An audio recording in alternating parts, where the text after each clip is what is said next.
प्रिय बच्चों, सुप्रभात। आज हम कक्षा 7 में बाल महाभारत किताब का अध्ययन करेंगे।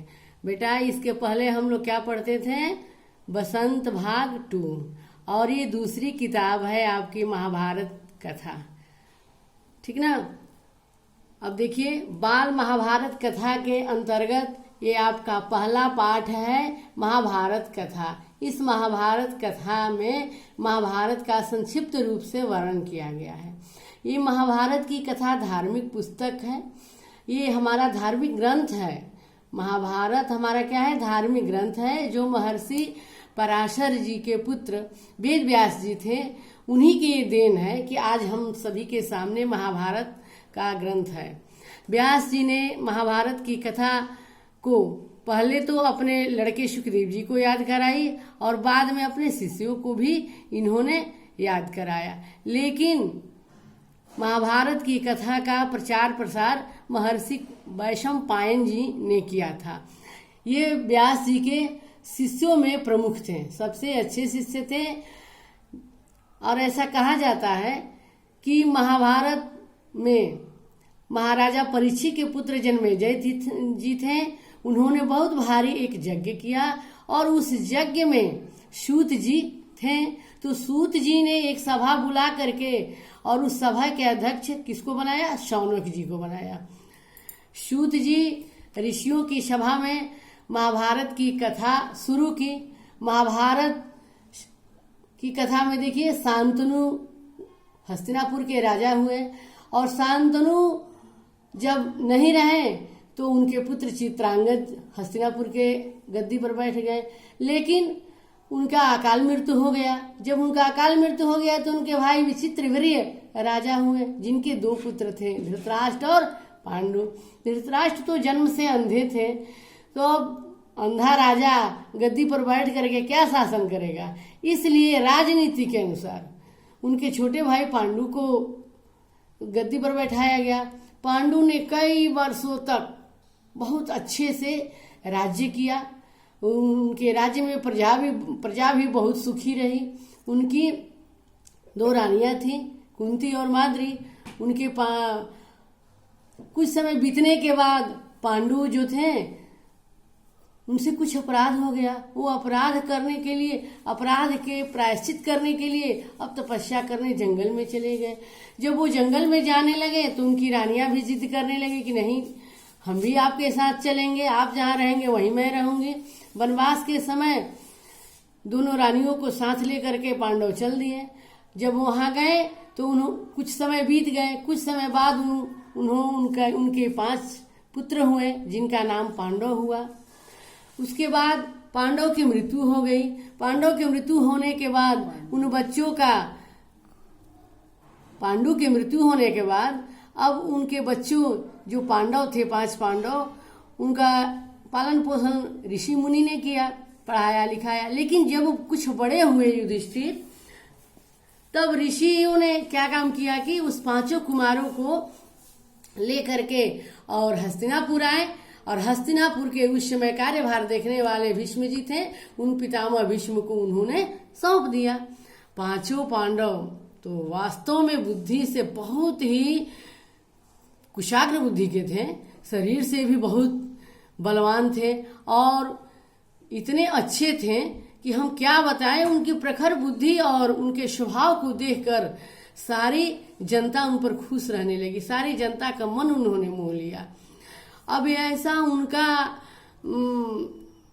लोकप्रियता को देख करके कि पुत्र पांडव ये 5 के 5 इतने लोकप्रिय होते जा रहे हैं, अब तो कौरव जो थे वो जलने लगे और पांडव को तरह तरह का कष्ट पहुंचाने लगे।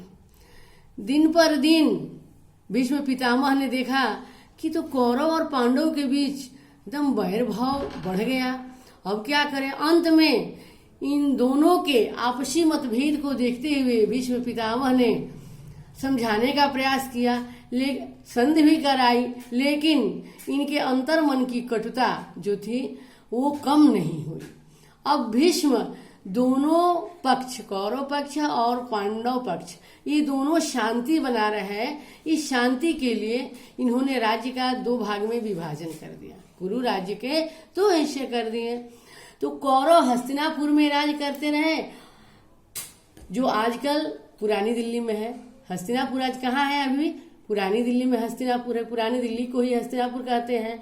लेकिन पांडव को एक खांडव वन दे दिए, जो पांडव बहुत ज्यादा उस पर मेहनत किए और उसी को कर्म भूमि मानकर उसी को हरा भरा बना दिया, जो इंद्रप्रस्थ के नाम से मशहूर हुआ, जो अभी नई दिल्ली में है। ठीक ना? इस प्रकार कुछ दिन तो शांति रहा, कुछ दिन, बस कुछ दिन ही शांति रहा। उन दिनों ऐसा होता था बेटा कि लोगों में चौसर खेलने का आम रिवाज था। राजा लोग चौसर खेलते थे। चौसर अर्थात जुआ, और उस जुए में राज्य तक की बाजियां लगा देते थे। इस रिवाज के अनुसार एक बार कौरव और पांडव के बीच चौपड़ का खेल शुरू हो गया। कौरव का जो मामा था शकुनी, वो बहुत ही कुटिल स्वभाव का था। वो कौरव की तरफ से खेलना शुरू कर दिया और खेल करके युधिष्ठिर को उस चौपड़ में हरा दिया। इसके फलस्वरूप अब पांडव का राज्य भी छिन गया। अर्थात पांडव जो थे वो अपने राज्य को भी जुए पर दांव पे लगा दिए और उस जुए में हार गए। अब उसमें एक शर्त कौरव की तरफ से आया कि आप अब तो अपना राज्य सारा हार गए हैं, इस भले ही आपने अपने कर प्रतिष्ठित इंद्रप्रस्थ के राजा हैं, लेकिन अब वो राज्य हमारे अंदर में आ गया और मेरी एक शर्त आपके साथ है कि आपको 13 वर्ष का वनवास भोगना पड़ेगा।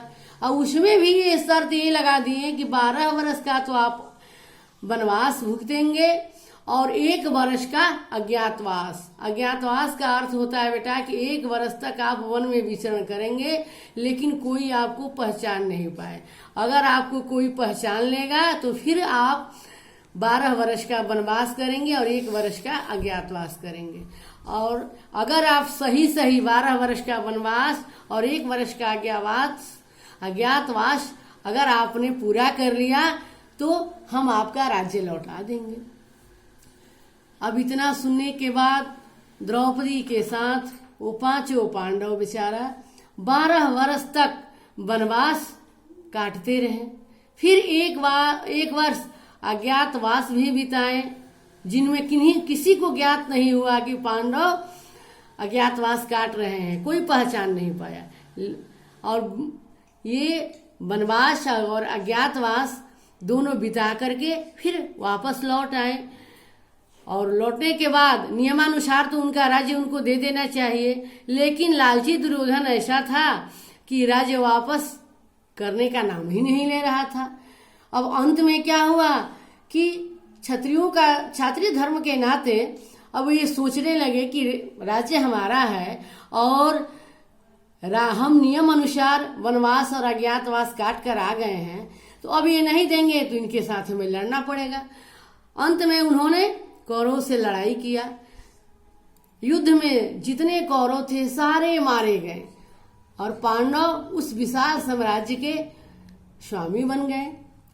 इसके बाद उन्होंने 36 वर्ष तक पांडवों ने इतने बड़े विशाल राज्य का उपभोग किया और फिर अपने पोते अर्थात नाती, यानी देखिए इन 5 पांडव में अर्जुन थे। अर्जुन के लड़के का नाम था अभिमन्यु और अभिमन्यु का लड़का था परीक्षित। उसी परीक्षित को राज्य देकर 5 पांडव द्रौपदी के साथ तपस्या करने के लिए हिमालय में चले गए। ये तो महाभारत की कथा तो बहुत विस्तार है, इतना आपके पाठ के अनुसार मैंने संक्षेप में सुना दिया। आप इसे पढ़ेंगे और मेरे जो भी क्वेश्चन मैं नीचे क्वेश्चन दे रही हूँ उस क्वेश्चन का आंसर आप लोग देंगे। इति शुभम अर्थात आपका दिन शुभ हो। धन्यवाद बेटा।